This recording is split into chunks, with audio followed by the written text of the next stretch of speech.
Welcome to The Explainer. Today we're diving into two powerful and, frankly, conflicting views of India. On one hand, you have this ancient ideal of a perfectly just society, and on the other, a really sharp modern critique that says true freedom is just an illusion. All right, let's get into it. Okay, so first things first, we've got to talk about this core concept, Dharma. Now, this isn't just about religion. Think of it more like the fundamental rulebook for a just society. It's the moral and ethical glue that's supposed to hold everything together, from how you live your own life to how an entire nation should function. But what happens when that foundation starts to crack?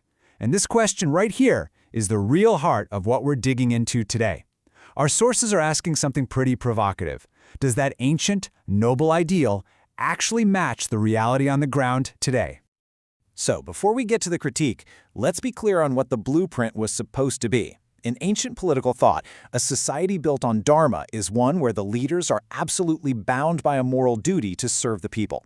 The whole point is to ensure justice and harmony for everyone.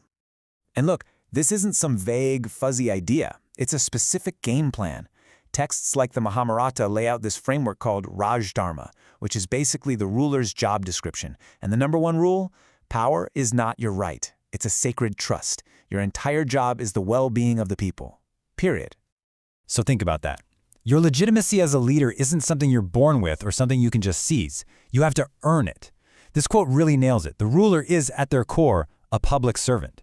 And that duty is the very thing that's supposed to prevent any abuse of power. Okay, so keep that ideal in your mind.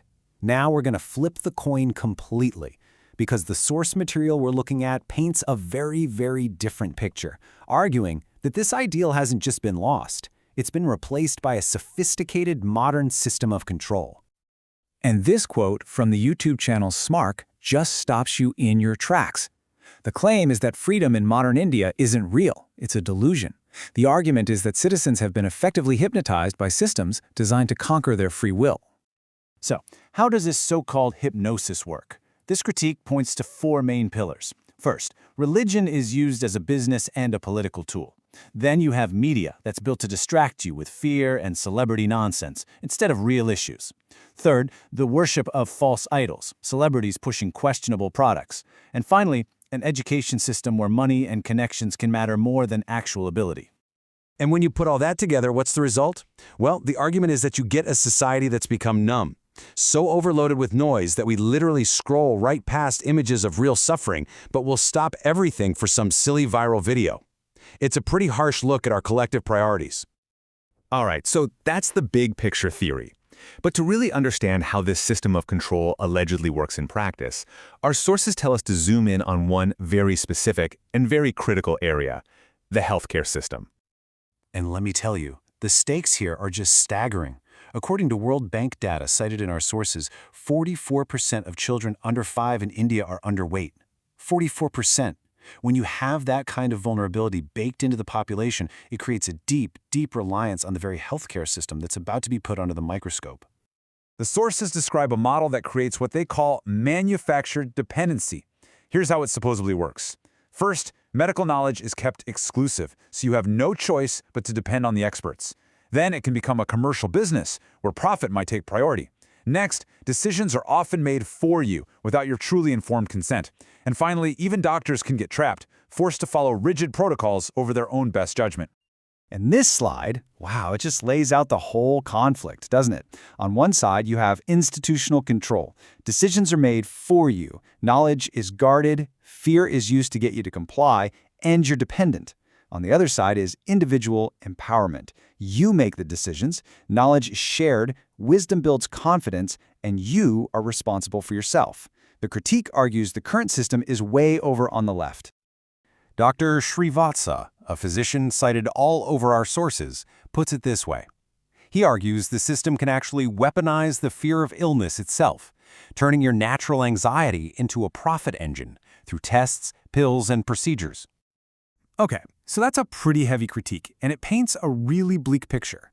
But the sources don't just leave us there in despair. They actually propose a way forward, a path to reclaim that individual freedom. And that brings us back to Dr. Srivatsa. He's developed a system he calls Dr. Maya, and its entire purpose is to break that cycle of dependency and fear we've been talking about, and to give human agency back to the individual. The name Maya is key because it literally means illusion. The whole point is to shatter the illusion that you're helpless. The goal is to empower everyone, whether they're literate or not, with simple, accessible knowledge, like color-coded systems instead of confusing jargon.